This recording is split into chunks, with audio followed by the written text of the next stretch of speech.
So, family, this story comes from Ohio. It's about a domestic violence survivor whose name is Karima McCree Wilson. And she has been fighting for police accountability, and she's going to be one of the first tests of the new Cleveland Citizen Police Review. She was called crazy. She was called mentally disabled because she was simply reporting domestic violence. And now, despite the fact that the police oppressed her, the police ignored her. They treated her like she was the perpetrator instead of the victim. Now, instead of being downtrodden, instead of giving up, this black woman, she adapted tactics. She kept fighting, and now she's a symbol.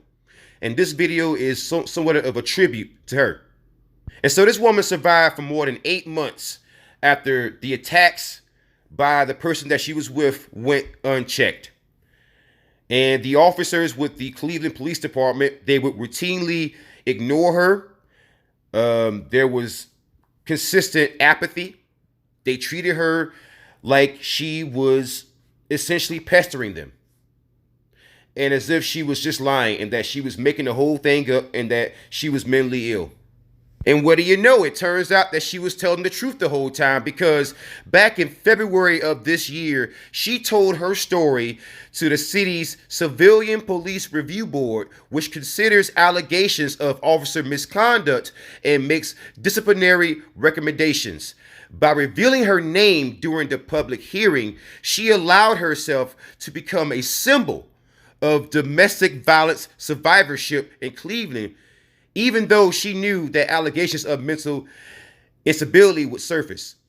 She was willing to take those lumps and take those bruises so that she could become a symbol. And I guess, given that I'm acab devil and that's part of my story, I have to respect that. That's why I made this video, because I respect the people who are the trailblazers. I respect the people who people often forget take all the lumps and the bruises so that we can try to make this country better. People forget those like Robert F. Smith. People forget the Medgar Evers. People forget the names that maybe don't come up as often, but the people who absolutely paved the way, like this woman. So, Karima McCree Wilson, you're a real one. And thank you for what you did. And thank you for making cops be accountable for what they do.